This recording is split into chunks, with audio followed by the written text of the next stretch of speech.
Yeah. Alrighty, so the roadmap for our evening.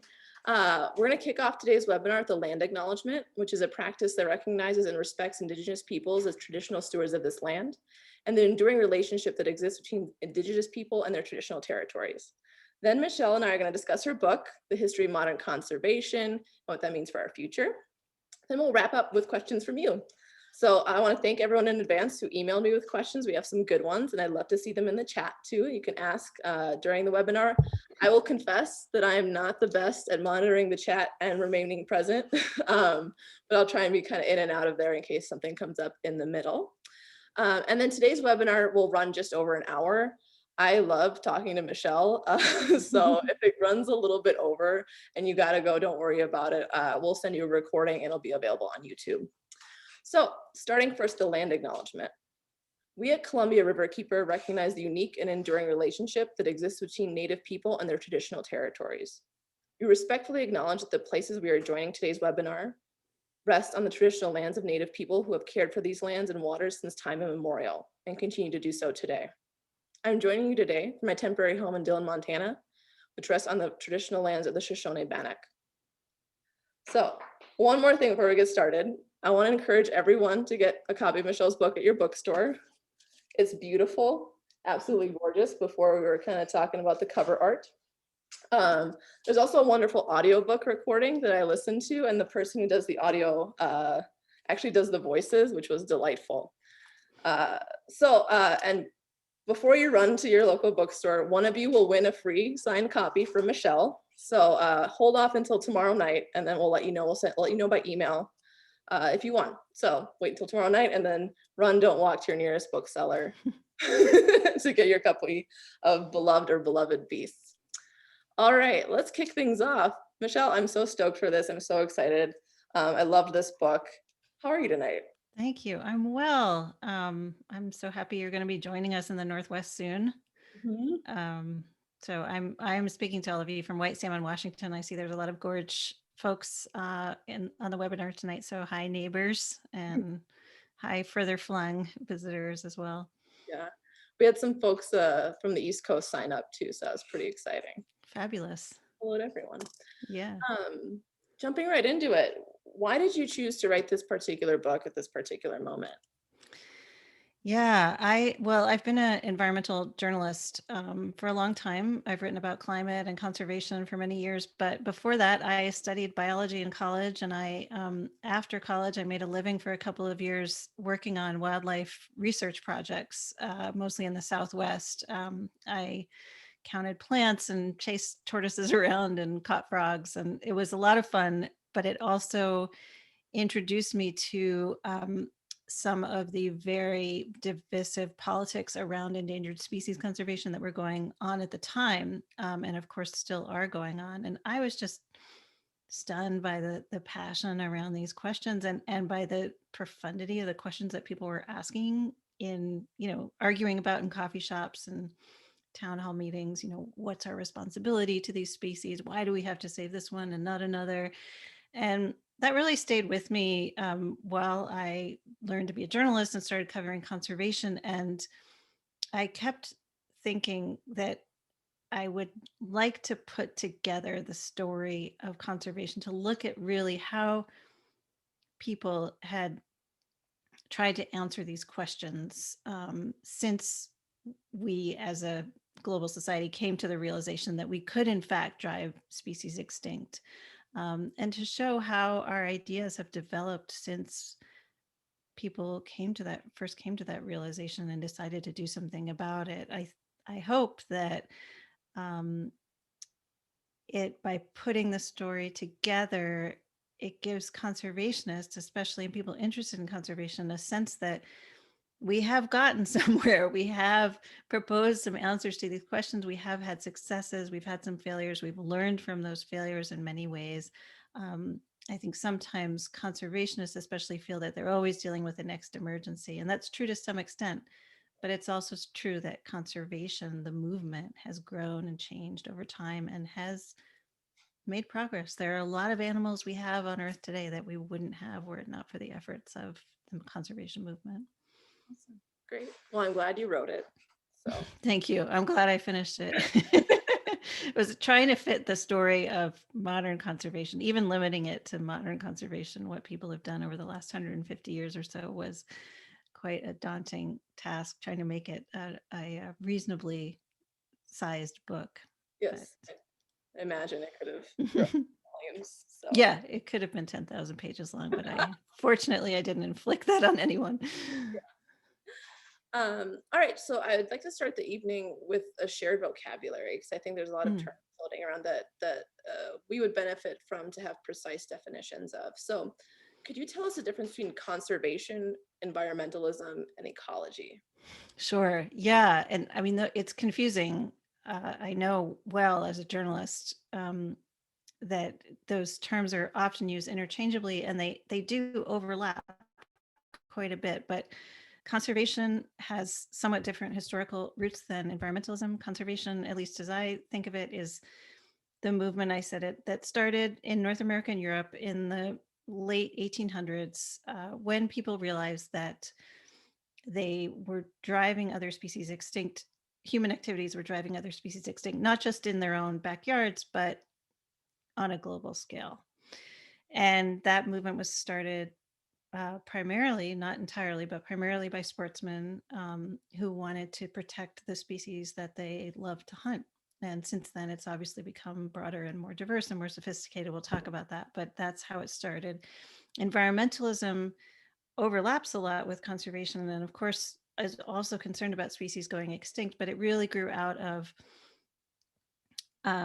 efforts to clean up city life, make air and water healthier for urban dwellers in the early 1900s, and really exploded with the publication of Silent Spring by Rachel Carson, which I'm sure most people listening know about, in the early 1960s. And the environmental movement was a much more urban based movement, really concerned, of course, with clean air, clean water, and not as much with saving landscapes and species, though of course that was a concern as well.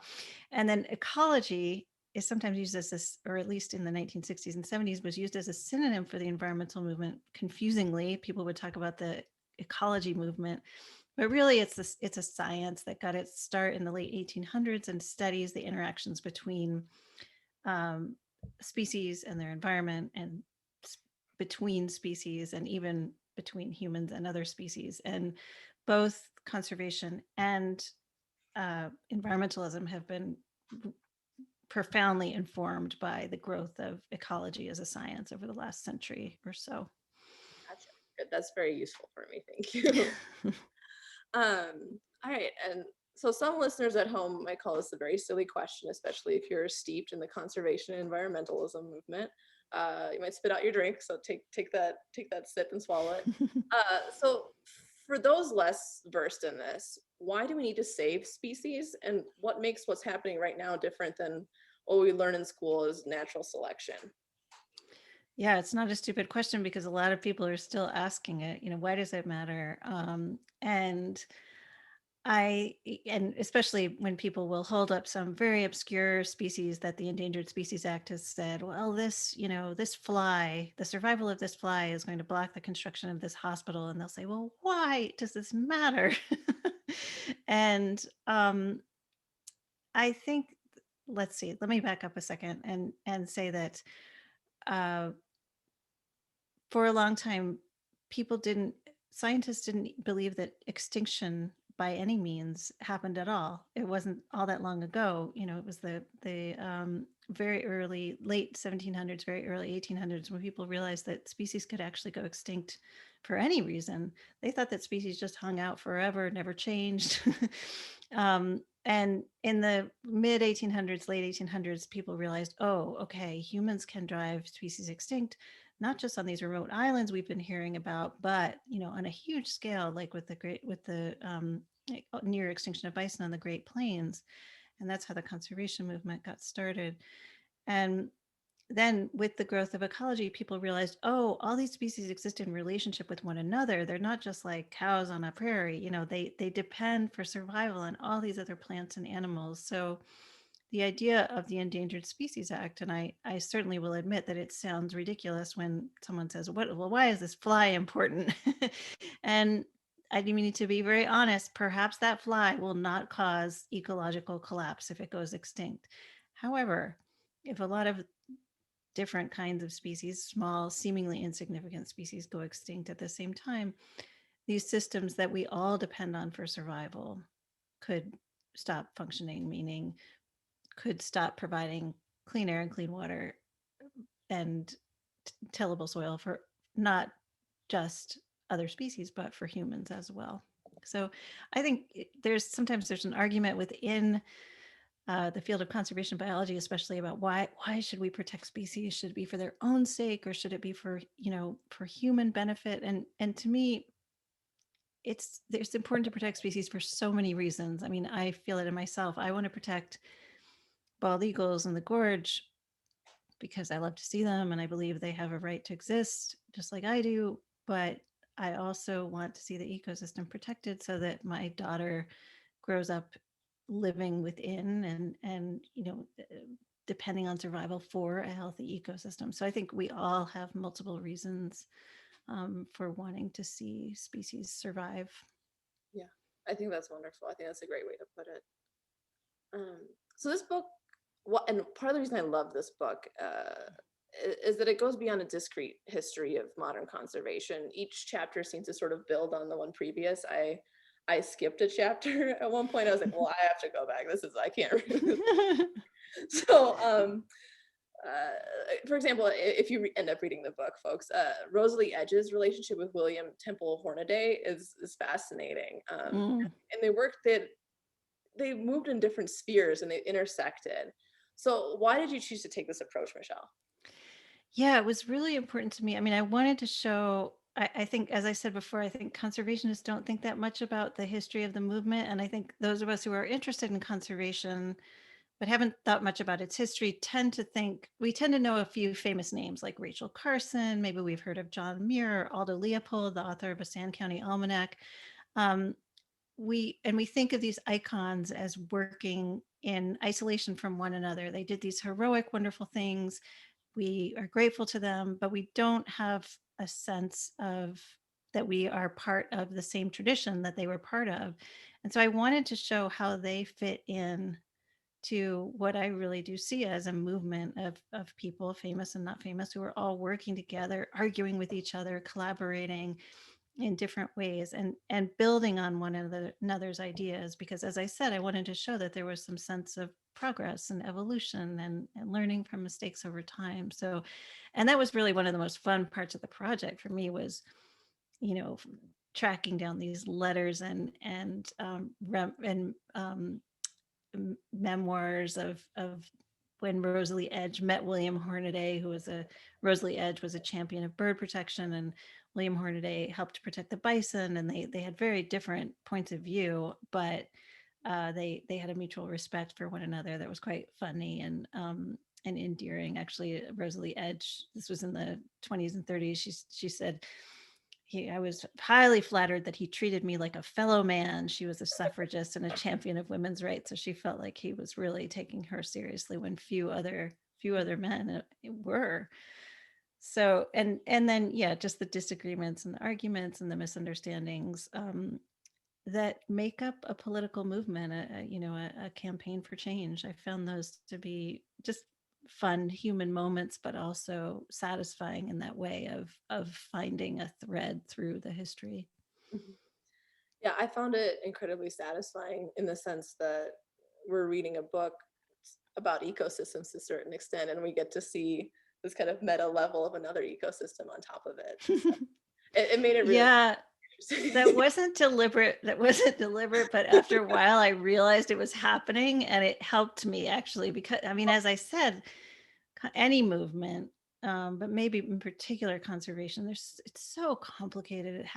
It is happening on so many continents. There's so many, sub movements and influences. And I realized, oh, there's a reason for that. It's an ecosystem too. It's complicated, just like what we're trying to protect. So that the complexity, recognizing the complexity helped me in a funny kind of way.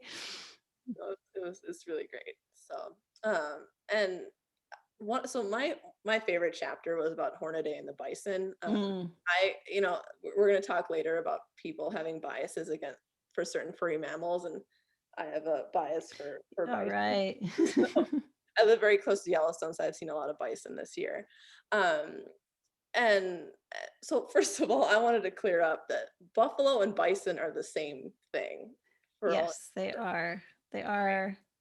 And Yeah, the other thing that delighted me was that the Linnaean name is Bison, Bison, Bison. I love that, right? Yeah.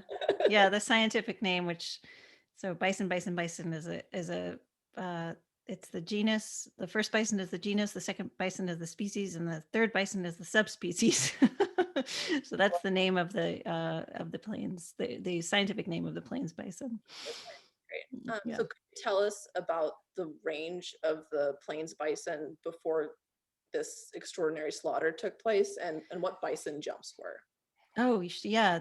Well, there were an estimated 20 to 30 million bison throughout the continent in the 1700s. And that number definitely fluctuated throughout history, but there were always, before the 1800s and the advent of commercial hunting, there were millions and millions and millions of bison. And there's George Washington writes about going with his friends to West Virginia and shooting bison. So they're not only their numbers, but their range was much broader than it is today. And there are all kinds of testimonies of Lewis and Clark talking about how the bison darkened the land when they made their famous westward journey. But bison jumps are, you can still see them in many places in the Intermountain West, are cliffs that Native American tribes used to very carefully nudge a herd of bison up the sloped side of a cliff, sometimes over days or weeks. And then very brave, usually a young man who was looking to prove his mettle, would run in front of the bison and kind of well, people behind him would spook the herd. He would run in front of the bison, jump off the cliff onto a ledge just below the cliff, hopefully, and the bison would, if all went well for the tribe, not so much for the bison, they would fly over the cliff to their deaths at the bottom, and many people from the tribe would be waiting at the bottom to dispatch the bison that had survived the fall, and then to skin and preserve the bison, and to use many parts of the bison for their provisions for the summer and winter. And as I'm sure everyone knows, the plains tribes were the bison were such a central part of their economy and their diet and their food and shelter, that they became part of their culture. And so when the bison did start to decline due to commercial hunting, it was devastating on so many levels for the tribes. But the bison jumps were very busy places. There's one in Montana where excavations were done in the late 1900s, showing that there were something like 13 feet of bison bones piled up at the bottom of these Wow. bison jumps. So they were used for centuries. They were very busy, but even so, and there were jumps like this all over the plains. Even so, that didn't make a dent into the 20 to 30 million bison. The herds were able to recover from that kind of hunting. It was the onslaught of commercial hunting, hunting for hides, that started in the 1800s, that really started to diminish the herds, and eventually that turned into a free fall. Yeah. So can you describe to us the level of the slaughter? And I say slaughter very intentionally because some of the photos that I've seen of just as far as the eye can see dead bison is absolutely horrific. So approximately how many bison were killed? Yeah, it was horrific. And I mean, it was of course horrifying. The people who were watching it happen, the people who depended on the bison for survival, were of course horrified by it. But a lot of people in the urban in urban North America heard about it. It wasn't as if it were a secret, but I think they found it hard to grasp. Just it was so enormous. It's as when we talk about it says we talk about large numbers of people dying today, and we have a hard time connecting with that. It's we almost can't absorb the reality of these enormous numbers. And also the idea of extinction, as I said, was relatively new, and people just, even though they might know that it was possible intellectually, they found it hard to grasp. Wait, this is the same animal that was darkening the land just not so long ago, and now we're saying it might be going extinct. What are we talking about? So there was a demand for hides in urban North America, and also in Europe. And so commercial hunters, at first some Native American and then mostly white, started killing bison. And at the peak of the slaughter, I believe they were estimated to be killing about 1 million bison a year. So if we started off with something like 20 to 30 million bison, that was, it was a precipitous decline. And by the end of the 1800s, we were really down to just a couple hundred bison. And it wasn't just in the interests of commerce. There was, there's a quote, and I can't attribute to it because that's evaporated from my mind, but I believe a U.S. Army sergeant said to his troops, for every buffalo killed is an Indian dead. And so, yeah, there's some debate among historians about how deliberate that strategy actually was, but there's no question that that it was certainly there were it was it certainly the decline of the bison weakened Native American tribes just enormously and tragically, and the Plains War, the war or the genocide of the Native Americans was still going on by the Army, and it's clear that the Army recognized that this was to their advantage and did little or nothing to stop it. really. So I'll transition slightly, and we'll circle back to this topic. But what I found so fascinating about this chapter is that Hornaday, and please correct me if I get anything factually wrong. So Hornaday was the taxidermist for the future Smithsonian. Is that accurate? That's right. Yeah. And he heard about the plight of the bison, and he was like, I need to go to the West and get some bison so I can preserve them and bring them back.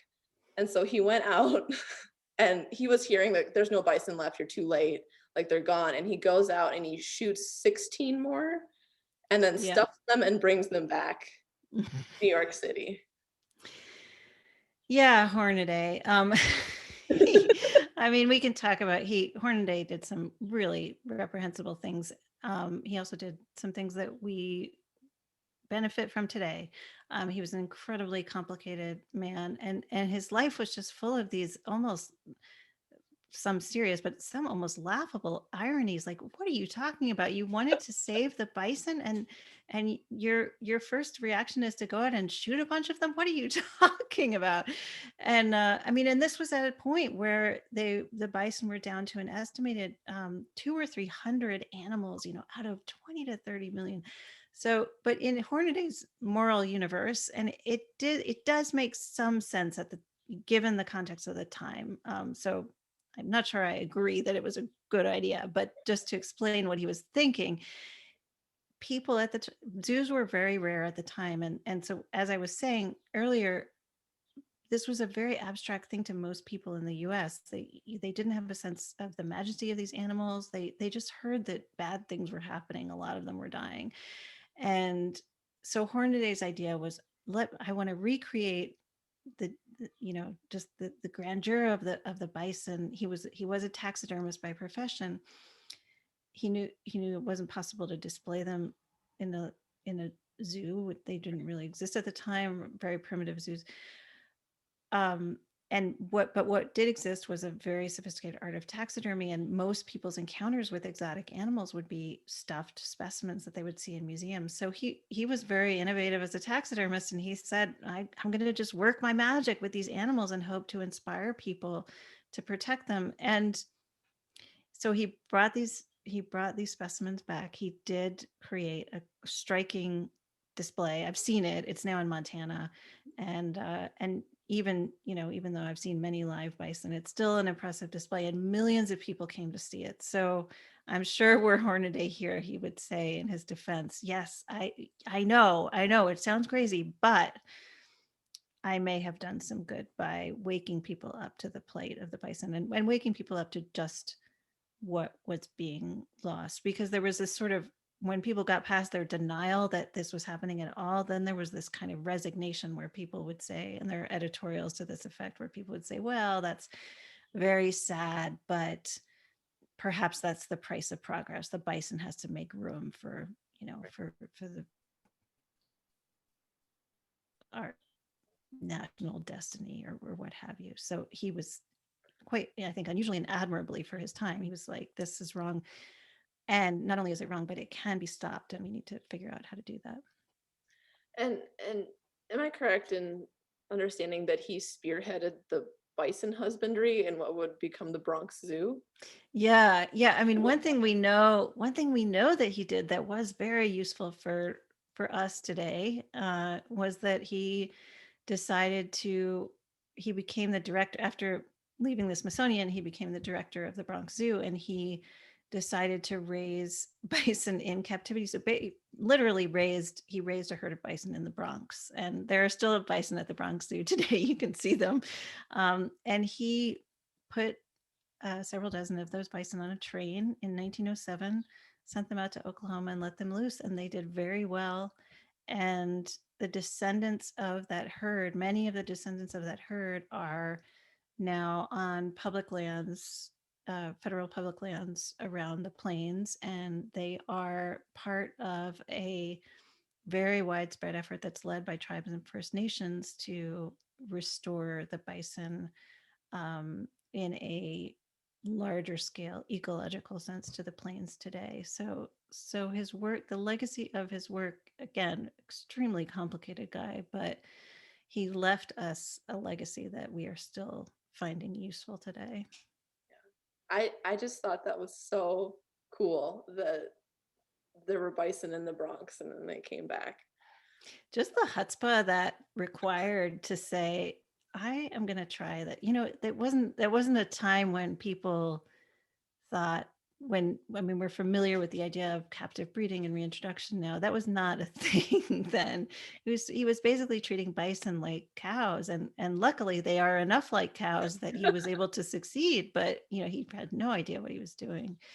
So Yeah. So everyone, the book is full of little stories like that you, unless you're, a scholar like Michelle, you wouldn't know. So I can't recommend it enough. It's full of wonderful tidbits like this you can share at dinner parties. You see very cool as we exit quarantine. I want to pause the questions actually, and I actually want to thank our viewers, and thank our members, because without you, this programming wouldn't be possible. We wouldn't be talking to Michelle. So if you're not a member, it's really easy to sign up. I'm going to drop the link in the chat. You can donate whatever you can afford. And if you can't afford to donate, please sign up for our email list. We have a lot of great content, petitions. You're just able to take action in a way that's really effective. So I want to thank everyone for that. And just on a personal level, I want to thank you for making it possible for me to talk to Michelle, because I'm having a great time. So I just dropped that link in the chat. All right. So we're going to pivot. The modern history of conservation is, until recently, and we use the term modern history of conservation, you can define that, Michelle, for us, is until recently very white and affluent, and racism and colonialism were extremely prevalent and still are today. Why, and we're trying to make some changes in that, but they're ongoing issues. So why were conservation and colonialism so intertwined? yeah, it's a good question, and one I wrestled with a lot in the book, and really was one of my motivations for writing the book, because I think most conservationists know okay, why is conservation so white? We've heard, we know of some conservationists that also had very, appalling views, but why is that? And so I thought a lot about this and read a lot about it. And I should start off by saying I use the term modern conservation movement to differentiate the movement that started in North America and Europe Mhm. in the late 1800s, to differentiate that from the kinds of conservation that have been practiced on a local level and are still being practiced on a local level all over the world. What I see as different about, one of the things I see as different about the modern conservation movement is that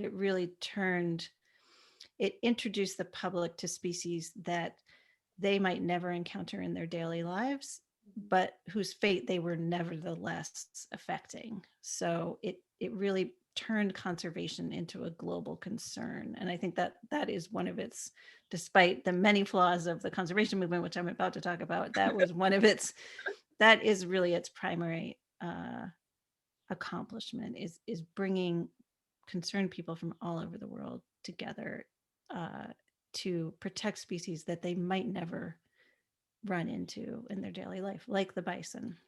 Um, so, but it did start in North America and Europe. It started among, the first people who were concerned about the long-term survival of species were generally elite white male hunters, people who had the education and the resources and the information to understand what was happening in their industrialized societies, and who also had the resources to make proposing controversial ideas to be relatively low risk for them.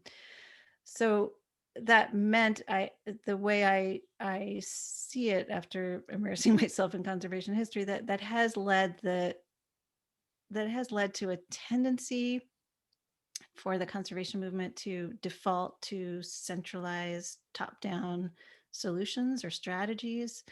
And when the movement did go international, did start to become concerned about species beyond North America and Europe, the movement tended to follow colonial pathways. Conservationists tended to work with colonial governments, often against the interests of local and indigenous people. And that has led to this is not at all to say that the practice of conservation is racist. Nothing could be further than the truth. But and certainly it's not to tag the entire movement as racist, but to say that there were certainly people in every generation who had quite racist attitudes, and that the outcomes of some of those top-down strategies, while perhaps unintentional in many cases, have led to very detrimental outcomes for Indigenous people, because the top-down strategy of drawing boundaries around a reserve and keeping people out often interfered with the very long-term conservation practices that have been going on in that very place, and doing quite well at allowing people to live alongside other species in a sustainable way. So I can talk about this a little bit later, but there has been I think, profound and very welcome realization over the last couple of generations that there's a legacy there that needs to be corrected, and there's an opportunity there the conservation movement for so long has overlooked Indigenous practices, when I think those are the way to broaden the movement and to increase its effectiveness, and also to practice a kind of conservation that benefits all species, including humans. Yeah. To kind of piggyback off the idea of these very early conservationists being, primarily white elite hunters. What I was fascinated to see is this recurring theme in the book, and this is something I had only personally been familiar with sort of through the Teddy Roosevelt kind of machismo. But there was this practice of sending men, white men who lived on the East Coast of the United States or in Europe to the colonies, or from the East Coast of the United States to the American West, in order to prevent this decline of the white race. Yeah. Speak a little bit about that. Yeah, well, at the time there was this I mean, this was a time when America was industrializing. All of a sudden, there was a new generation of office workers, and there was a real, serious concern among many in American cities that these young men, mostly men, were uh, wasting away, in their office jobs. And this was I should say, a very elite white concern. That people were not expressing this kind of concern for people who were toiling away in the mills in Massachusetts. These were relatively white collar workers who were thought to be sort of, yeah, just kind of pining away, and there was some truth to it. There was people all of a sudden were inside all the time, kind of experiencing modern, the sort of disturbances that we're all familiar with from a year of quarantine. There was a widespread diagnosis of what was called neurasthenia, which we would call anxiety or depression today. So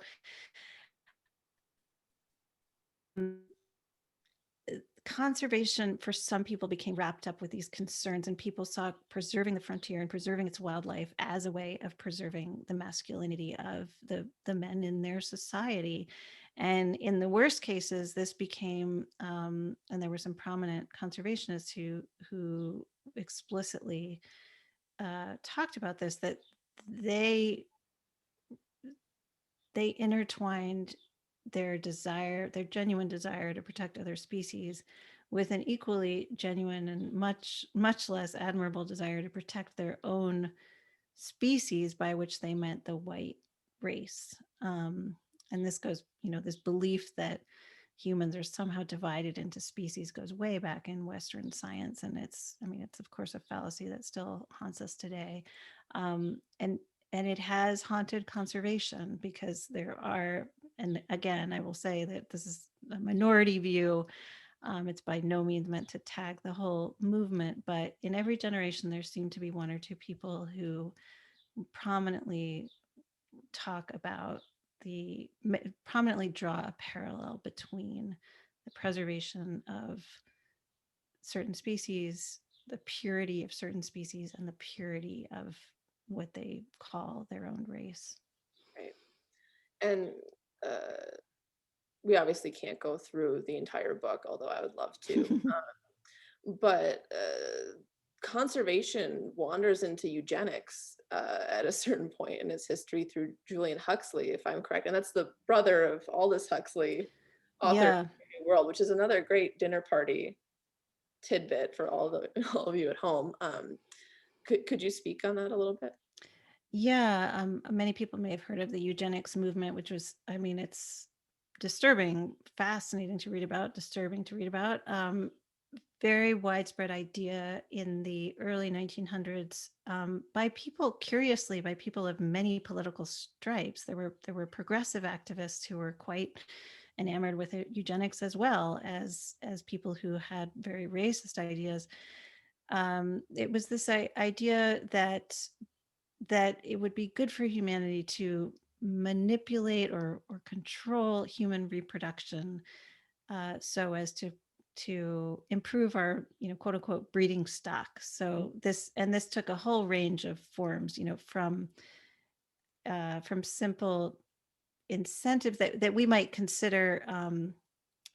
actually consider acceptable today. For instance, making birth control widely available so that people could, have the number of children that they felt able to support, to really, just unbelievably cruel and short-sighted practices like sterilizing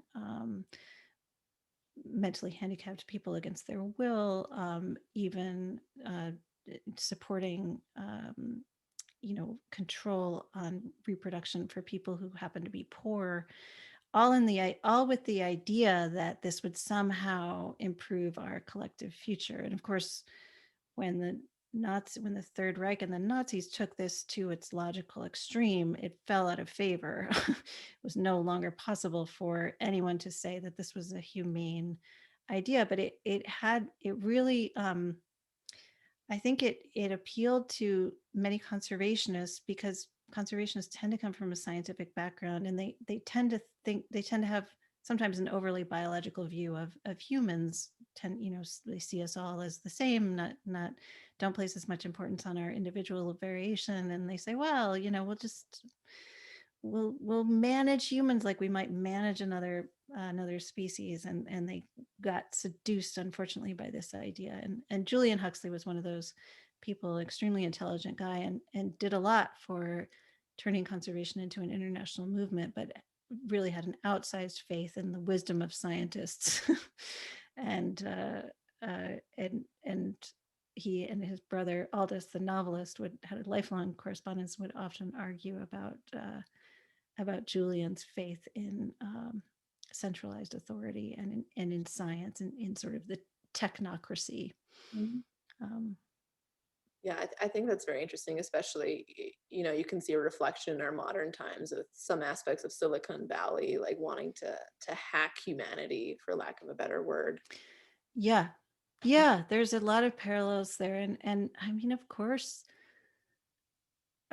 technical solutions are in some ways easier. I mean, I see that tendency with when people talk about so-called de-extinction. Wouldn't it be easier to just make more animals? Well, the problem is that you still have to protect habitat for those animals. You still have to do all the messy work, the social and political work of conservation. Technology, I'm not anti-technology by any means, but it only gets you so far. And in the wrong hands, it can be very destructive. Right, exactly. So to take us more into more of a relationship ecosystem based idea of conservation, could you tell us a little about your chapter where you cover the uh, community conservation movement in Namibia? Yeah, one of the most exciting things I got to do for this book was to go to Namibia from white salmon and spend several weeks there learning about the community conservation system that's been in place for about 30 years now. It got its start in a very grassroots way in the 1980s and is now a nationwide system and that protects millions of acres of land. And the way it works is that each community forms a conservancy, and that conservancy is responsible for managing. It has a great deal of management responsibility over its own wildlife. So, community members serve as game guards, protecting the wildlife from poaching, which is still a very serious problem in the area and throughout the African continent. And they also set hunting quotas based on data that they help to gather. And so the effect of this is to return some authority over conservation to the grassroots, that where it was disrupted by colonial um, governments. And by doing that, it's revived in a really tangible way the sense of commitment and obligation to the long-term survival of other species. And I mean, it's fascinating to hear the stories about attitudes. People will talk about general attitudes toward wildlife before the community conservancies got started, and people would say, oh, well, these elephants are a government responsibility. They're just being conserved for rich white people. They're trampling my crops. Let's get rid of them. And once people had some more authority, some more control, an ability to decide, okay, we're gonna get together and we're gonna build some fences. We're gonna make sure that these elephants aren't doing as much damage.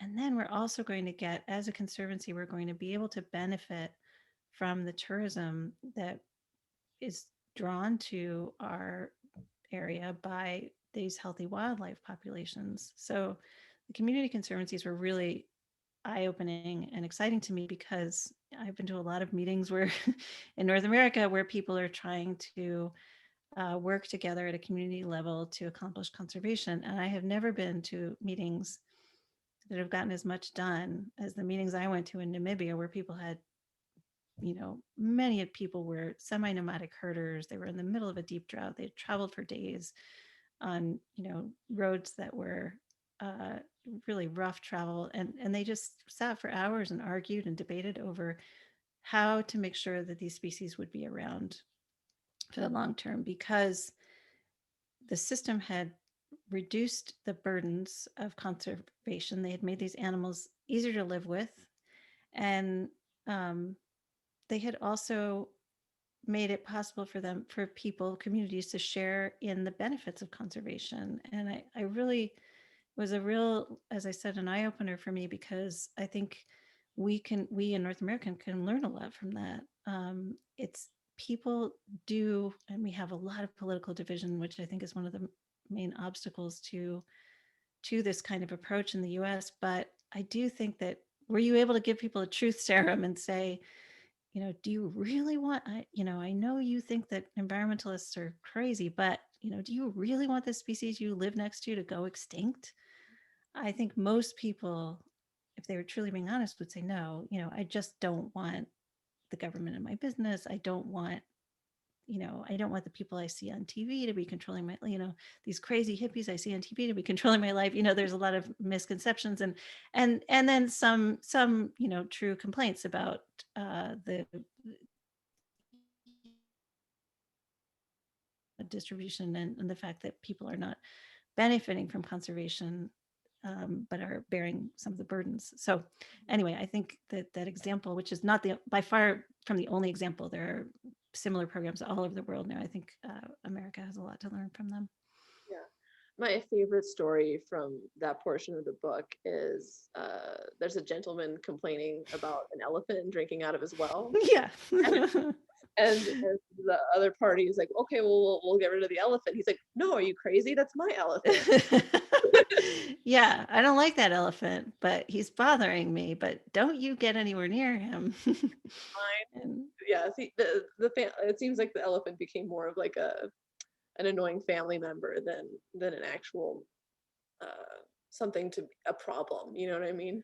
yeah, and I mean, in Africa, it's people have genuine uh problems with large animals that can be dangerous. Individual animals can go rogue and can be dangerous, and then individual animals can trample a person's whole harvest for the year. So these are real issues, and sometimes issues of life and death. And so the ability to live more peaceably with these often rambunctious neighbors, it does a huge amount for conservation, because then the people who live most closely by them are willing to not only tolerate them but protect them from other people.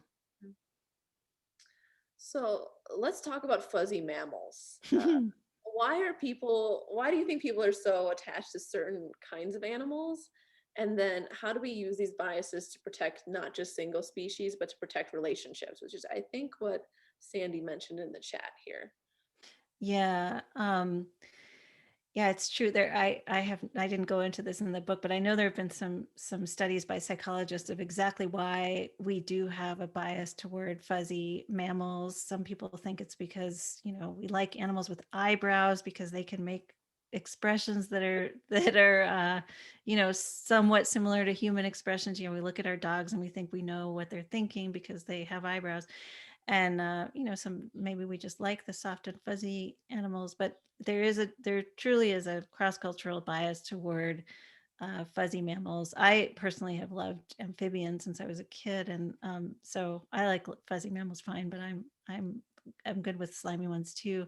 uh, I think, and conservation organizations know this, and they have always tended to use fuzzy, dramatic, colorful species as their flagship species. And I think that's understandable. And we know that it does work to an extent in terms of it catches people's attention. I'm not sure it keeps their attention though. And one of my reasons for writing this book was to um, think about. I was really frustrated with the storyline that I felt like I and other journalists kept telling, which was, this charismatic creature is going extinct, probably will be extinct very soon, and there's very little anyone can do about it. And I thought, there's got to be a more complicated story that we can tell. These extinctions are, of course, important, but we have to start telling stories about the relationships and what people are doing much earlier, and when these species are still thriving, what are they doing to protect their habitat and to protect their relationships with one another. Um, so I do think I'm fine with conservation groups and journalists exploiting our connection with fuzzy species to draw attention to the larger cause of conservation. But I personally am looking for ways to tell stories about what's being done, as I said, much for species who are much less endangered and perhaps much less charismatic, or at least stereotypically charismatic, trying to find ways to make them charismatic to other people. Exactly. The book describes, and we talked about this earlier in the webinar, about how animals used to change the landscape.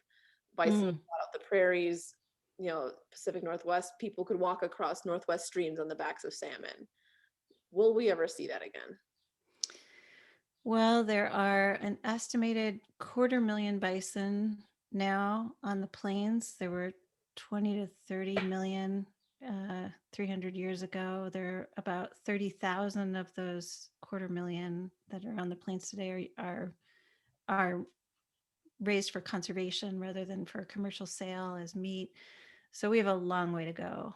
Um, but that's not to say that we can't get to a point where those bison or those salmon, or any of these species that were once super abundant, we can still get to a point where they are playing a similar ecological role to the one that they played in the past. And there's nothing stopping us from getting to 20 to 30 million.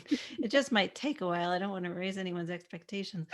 But I think it's a real possibility that, because not so much in the case of salmon, but in the case of bison, we're working with a population that's pretty healthy. It's doing pretty well. And it's already, in Yellowstone and other places, bison are already having the effect that they once had on the prairie, playing that keystone role that you mentioned. So that to me is really exciting, because that's what conservation is really about. It's not about saving the last two of something and keeping those two in a cage so that we can enjoy the fact that they didn't go extinct on our watch. That's good. It's good that they're not extinct, but it's just the beginning. And species that are doing pretty well that we could really get to the next level are I think, really fulfilling conservation's central purpose. Mhm. And I just want to flag for our listeners that Columbia Riverkeeper, we work on saving the salmon, and the salmon in the Pacific Northwest are on the brink of extinction due to dams, and that's something that we could see change in the next few years if we make the right choices as a society. I know, Michelle, do you want to contribute on the topic of salmon? Well, I would just add that both bison and salmon are two of the species that play a huge cultural role in people's lives, in Native American tribes, and of course in lots of other people's lives. And one of the reasons that I am a particular fan of the bison restoration, I mentioned that, um, the restoration effort is restoring their ecological role, but it's also restoring their cultural role. And I think that's such an important part of conservation that's been overlooked for a long time because of the reasons we talked about. The if conservation is about relationships, it's about connection.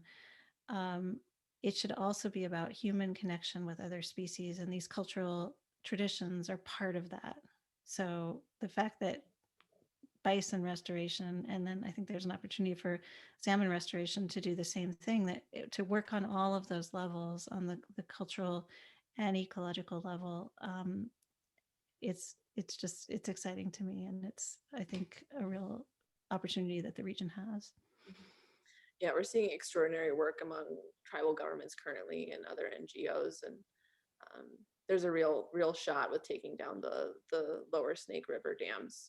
So I encourage everyone to kind of keep an eye on things, especially as we head into a very hot summer. Yeah. Just not suboptimal for for fish. and humans, actually. So Michelle, what's the future? Is it community conservation? Is it new laws? Is it a new generation of activists? Is it all three? Read the tea leaves for me. Well, I would love all three. I think we are seeing an explosion of energy around community-led conservation, indigenous-led conservation. The 30 by 30 initiative, which I'm sure a lot of you have heard of, it's a global effort. It's not happening just here in the US. It's a global effort to get the goal of protecting 30% of the planet's lands and waters, to get that incorporated into international treaties. And if land rights for Indigenous peoples can be incorporated into that goal, in other words, giving people the security they need to continue or revive some of their long-term conservation practices, then I think we could see that part of the conservation ecosystem, so to speak, get a real boost, and again start to do some of that cultural as well as ecological restoration that's so important, I think, for conservation to operate on a meaningful global scale, and we all need it to do that. I think the climate youth movement is super exciting and super heartening. And I hope that conservation becomes a more explicit part of that. There was a really interesting report by the international organization called IPBES, which is an intergovernmental panel on biodiversity. Came out a couple of weeks ago that pointed out that we really need to be thinking about climate protection and biodiversity protection at the same time. And that some climate measures that people are talking about are not necessarily friendly to biodiversity, while most biodiversity measures are very friendly to climate. So if we solve climate, which, is a big challenge in itself, of course, we won't necessarily have solved biodiversity. So we need to be thinking about both of those things. Most species today are not imperiled by climate change as immediately as they are imperiled by the same old things that have been endangering species forever, which is, people are shooting too many of them and developing their habitat, and threatening them in these very familiar ways that we still have to get a handle on. So yeah, I would love more bottom up, less centralized conservation, more cooperation between the youth climate movement, which is so powerful and inspiring, and the conservation movement. And I think those two things that I would like to see can inform each other, because I think as conservation becomes more grassroots, becomes more ethical in its approach to human communities, that will become something that the youth movement can support with a great deal more enthusiasm. Made me feel a lot better just now. I don't know if I am, a lot of people wonder if I feel hopeful, especially after thinking about conservation for so long. And I don't know if hope is necessarily a useful idea for me. There are so many things not to feel hopeful about, but I can genuinely say that I believe there are possibilities out there, really significant possibilities and opportunities, and to make change, not just in small ways, though small ways are important too, but to make change in really dramatic, meaningful ways for all of us. So I can hold out possibility, if not hope. I still think that's very exciting. Either way we want to name it. So if folks enjoyed Beloved Beasts, what would you recommend as further reading? Let me see. Well, my friend Emma Maris has a book coming out next month called Wild Souls, which, as she and I often talk about, she is taking a look at animal welfare in a similar way to which I took a look at conservation and its history. It's a really interesting, smart book. My friend Ben Goldfarb has a book that's been out for a couple of years called Eager, which is about beaver conservation. It's a really exciting, fun book. He's a great writer. And then maybe on the more literary side, my friend Elena Passarello has a book of essays that I am always turning back to, it's called Animals Strike Curious Poses. And it's a book of just really beautifully crafted essays about animals who, for one reason or another, wild animals for one reason or another, have acquired an individual name that we've known. They've been famous animals. So it's not explicitly about conservation, but it's about human relationships with other species, Yeah, and it has a lot of insight. that's great. And you always want to read a book that's, title is named after a Prince song or a Prince. I know. Yeah, I know. I was right. I was her target audience. Yeah.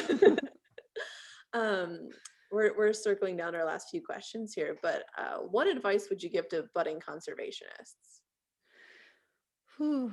Um, I would say, well, I mean, of course, I would say, knowing me, I would say recognize that recognize that the obstacles are huge, and in some cases unique. I mean, we are. I don't want to. I don't want to downplay what we're facing, but also I think history can be a real source of maybe not comfort but inspiration, in that people have been fighting these battles for such a long time.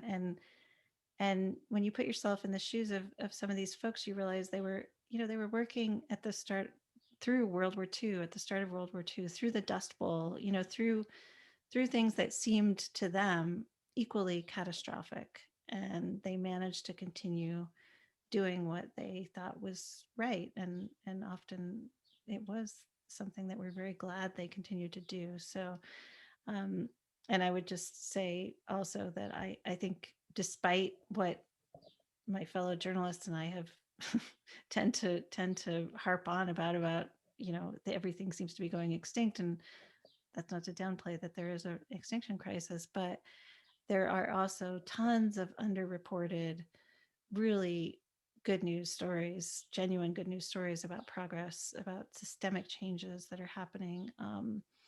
And I think there's a lot of opportunity for conservationists, young conservationists, to get involved in those efforts. They might not make big news right away, but you would be contributing to uh, slow but crucial progress that would make a big difference. Oh, that's great.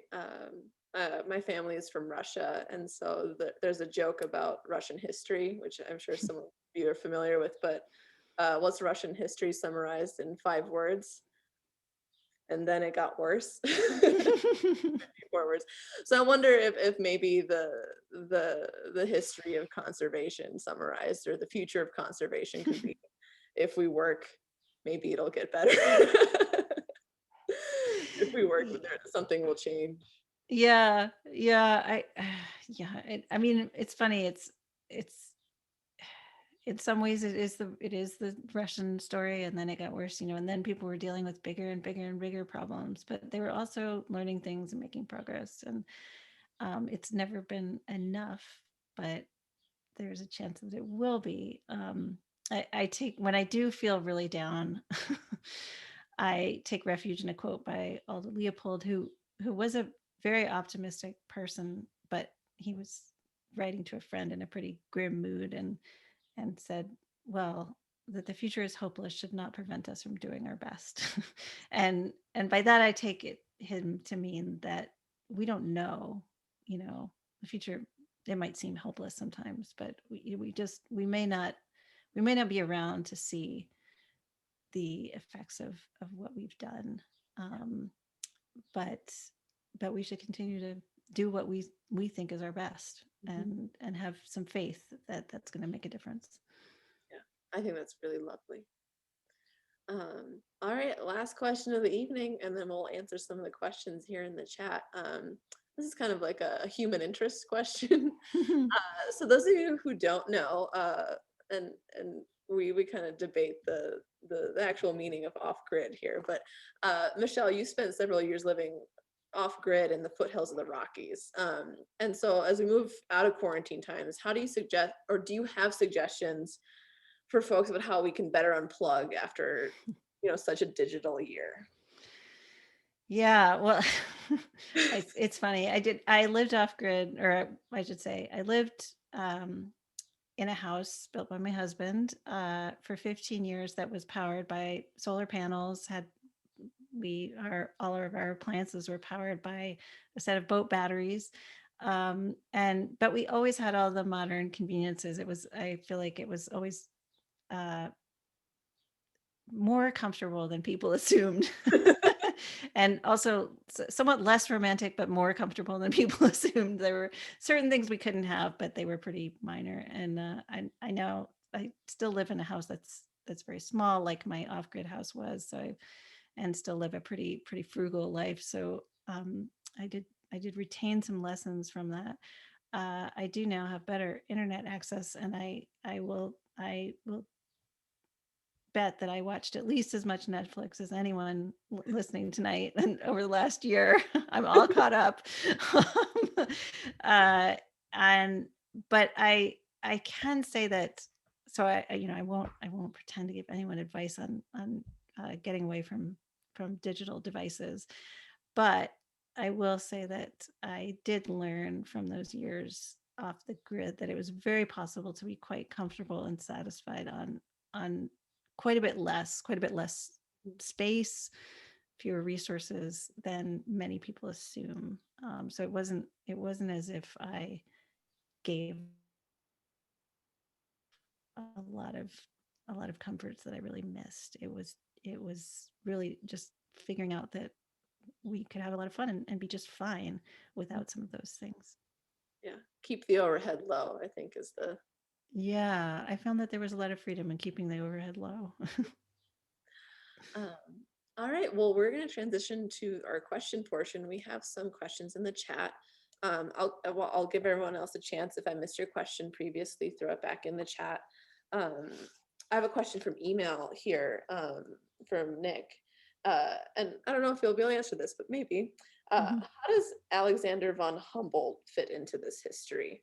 Oh, Humboldt. Mm. I love Humboldt. Well, if you're interested in Humboldt, if you haven't already, you should read the book, The Invention of Nature by Andrea Wolf, which is a great story about Humboldt's life. He was a fascinating guy. And he was really a forerunner of the science of ecology. He was an explorer. He was a polymath, brilliant guy, naturalist in many senses of the word.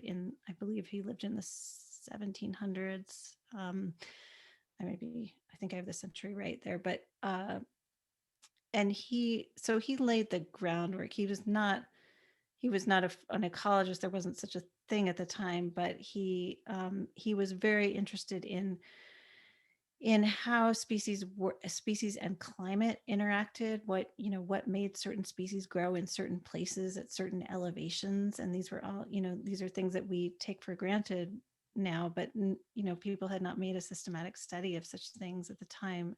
And so Andrea Wolf's book is called The Invention of Nature because it's a fanciful title in a way, but he did invent this idea that by promulgating the ideas that he invented this idea of nature as a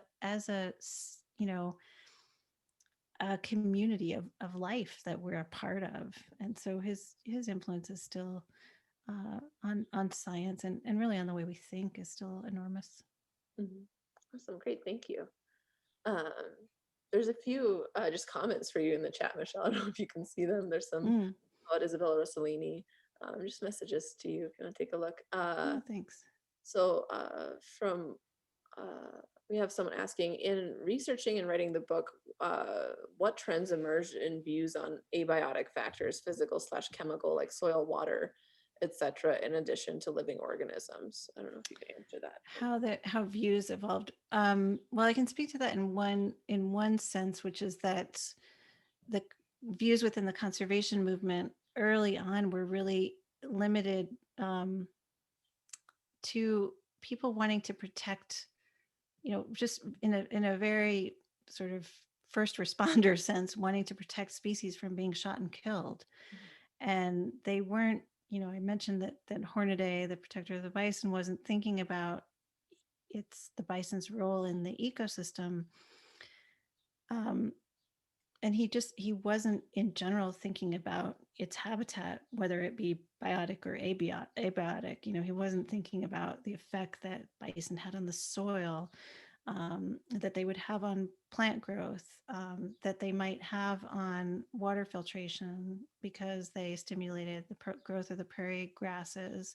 Those were not part of the conservationists' bucket of concerns. And it wasn't until Aldo Leopold in the 30s and 40s did a pretty systematic game survey of the Midwest and started talking within conservation circles about the importance of what he called land and cover, what we would now call habitat. And this was, I mean, it's funny to put yourself back in the shoes of people back then, because this was relatively new idea. Words like ecosystem, people were vaguely familiar with the idea of habitat, but it wasn't something they thought much about protecting.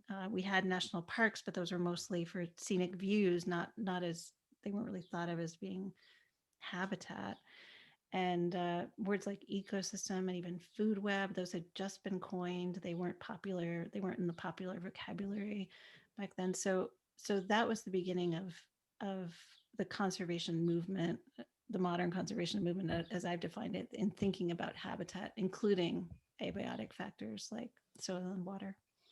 Okay, thank you. And I think this will be our last question, because as I prophesized, I have gone over time.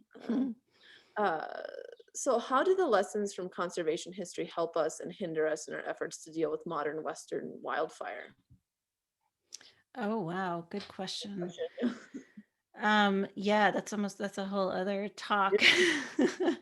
um, but I think, I mean, we are trying to live with fire.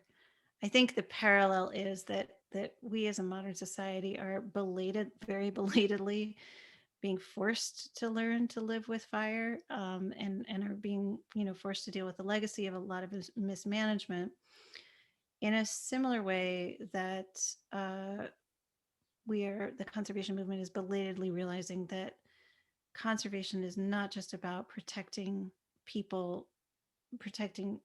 species from people, though that's part of it. We still obviously need to do that in some cases, but so much more of it, 90% of conservation really has to be about helping people live alongside other species, because we can't create enough boundaries, we can't patrol enough boundaries to protect all of life from humanity. It's not practical, it's not ethical.